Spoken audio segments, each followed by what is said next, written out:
વખત વાત કરી વડોદરાની માંજલપુર વિધાનસભા પેટા ચૂંટણી માંજલપુર બેઠક પર ભાજપના ઉમેદવાર સતીશ પટેલને ઉમેદવાર બનાવાયા છે। યોગેશ પટેલના નિધન પર આ બેઠક ખાલી પડી છે।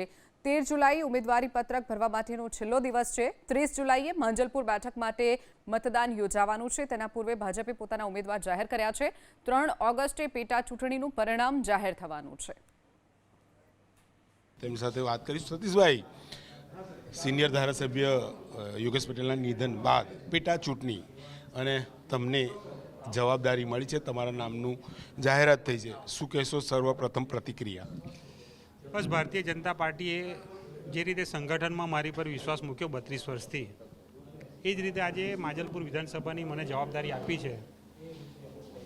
સંગઠનમાં જે રીતે પાર્ટીને મજબૂત કરવા માટે મહેનત કરી હતી, એવી રીતે હવે વિધાનસભાની જવાબદારી મળી છે માંજલપુરની। એમાં પણ કોર્પોરેશનમાં જે રીતે સ્ટેન્ડિંગ ચેરમેન તરીકે જવાબદારી નિભાવી હતી, એવી રીતે હું માંજલપુર વિધાનસભાની પણ ચૂંટણીમાં જીત્યા પછી જવાબદારી નિભાવીશ અને પ્રજાજનોના કામ, સરકારની કામગીરી સારી રીતે પ્રજાજનોને લાભ મળે એવું કરીશ। એ બદલ મારા કેન્દ્રના નેતૃત્વ આદરણીય મોદી સાહેબ, અમિતભાઈ શાહ સાહેબ, અમારા પ્રમુખશ્રી, ગુજરાત પ્રદેશના પ્રમુખશ્રી, અમારા રત્નાકરજી, ડેપ્યુટી સીએમ સાહેબ, તમામ નેતૃત્વ અને અમારા શહેરના પ્રમુખશ્રી, મહામંત્રી, તમામ સિનિયર કાર્યકરોનો ખૂબ ખૂબ હૃદયથી આભાર માનું છું। યોગેશ પટેલ ખૂબ સિનિયર ધારાસભ્ય, 8 ટર્મ ચૂંટાઈને આવ્યા, ખૂબ મોટી જવાબદારી છે, માનો છો એમના જે પણ કામ હશે, પ્લાનિંગ હશે, અધૂરા હશે, આગળ લઈ જવાના તમારા સિરે આવે છે?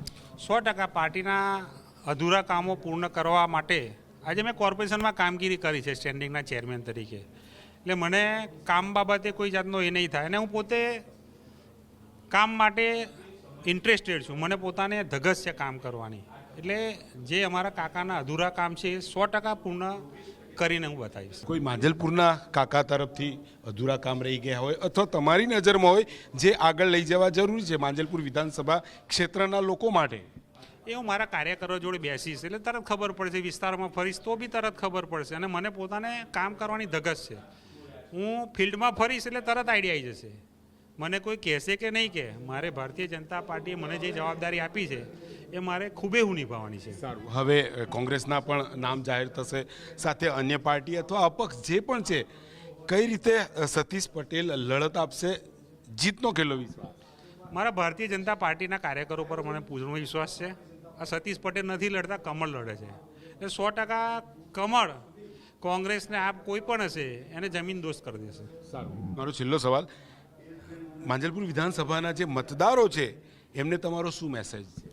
મારા મતદારોને જે રીતે કોર્પોરેશનમાં કામગીરી કરી હતી એમને અનુભવ છે, અમારા કોર્પોરેટરથી માંડી બધાને, મારા મતદારોને પણ હું વિશ્વાસ આપું છું કે તમારા કામ માટે હર હંમેશા ભારતીય જનતા પાર્ટીના કાર્યકર તરીકે હું પડખે ઊભો રહીશ।